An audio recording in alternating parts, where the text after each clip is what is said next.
While Grace was transforming from movie star to princess in the late 1950s, Princess Soraya of Iran was attempting to reverse the metamorphosis. Back in 1948, the daughter of the Iranian ambassador to West Germany had been introduced to the recently divorced Shah of Iran while she was still studying at a Swiss finishing school. The Shah was instantly enamoured, and the couple married in decadent splendour at Golistan Palace in Tehran in 1951. 1.5 tons of orchids, tulips and carnations were flown in from Holland, and Soraya wore a silver lame gown encrusted with pearls and trimmed with marabou feathers by Christian Dior. The outfit was topped off with a full-length white mink cape.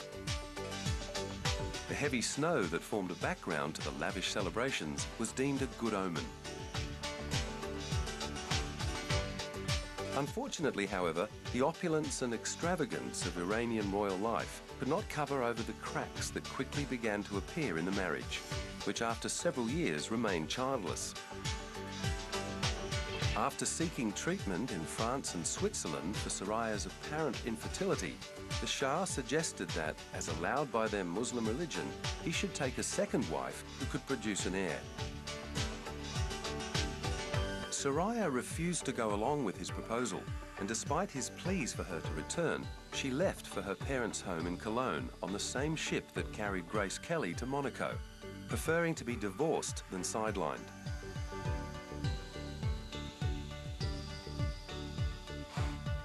In April 1958, a weeping Shah announced to Iran that their marriage was over.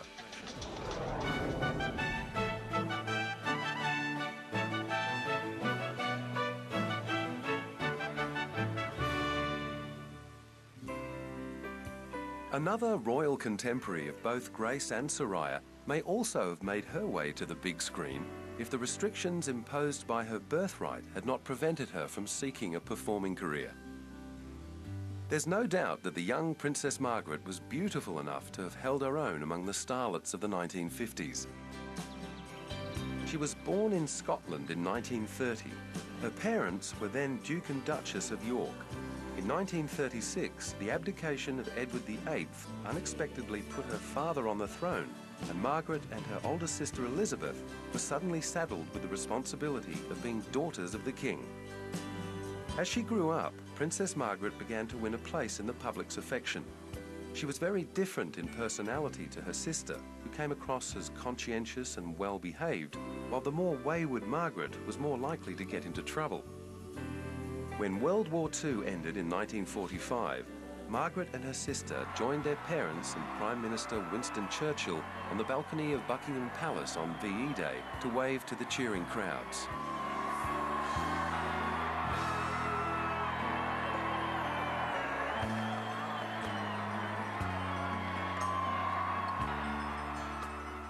In 1952, her father, King George VI, died, and she saw the attention switch to her sister as she became Queen Elizabeth II. A year later, however, the spotlight snapped back to the 23-year-old princess when she fell in love with Peter Townsend, a former Battle of Britain pilot. But he was divorced, and Margaret was given an ultimatum. Marriage to Peter would mean giving up her title and a place in the royal family. Royal duty won out over romance, and 5 years later, Margaret announced her engagement to photographer Anthony Armstrong Jones, who later became Lord Snowdon. This time, there could be no objections, and in 1960, they were married at Westminster Abbey.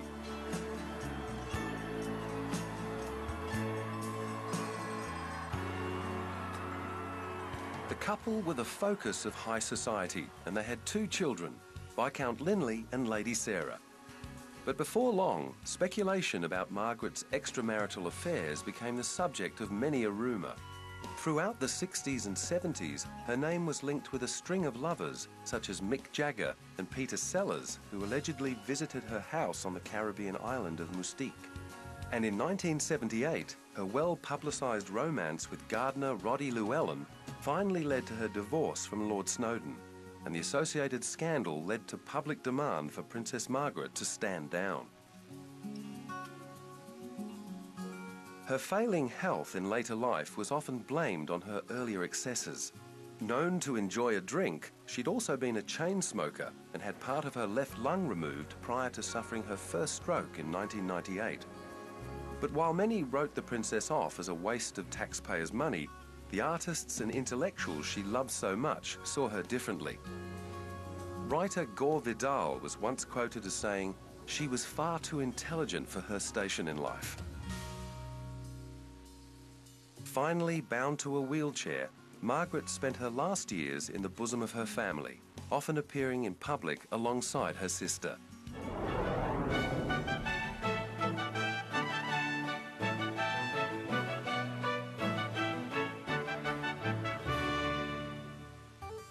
Another royal rebel is Princess Grace of Monaco's daughter, Stephanie. At 19, Stephanie was in the car with Grace when it ran off a mountain road in Monaco. Her own severe injuries from the accident prevented her from bidding farewell to the mother who lovingly labelled her Wild Child. Since then, Stephanie has run off the rails numerous times. Her relationships have included affairs with a Spanish singer, the son of a French film star, a con man, and actor Rob Lowe. And in 1995, she married her former bodyguard, Daniel Ducruet, with whom she'd already had 2 children. A year later, they were divorced, and Stephanie embarked on more affairs with actor Jean-Claude Van Damme, footballer Fabien Barthez, and a ski instructor to whom she became pregnant with her 3rd child. She went on to strike up liaisons with a Swiss circus owner and her father's butler, as well as having a fling with her sister Caroline's ex-husband.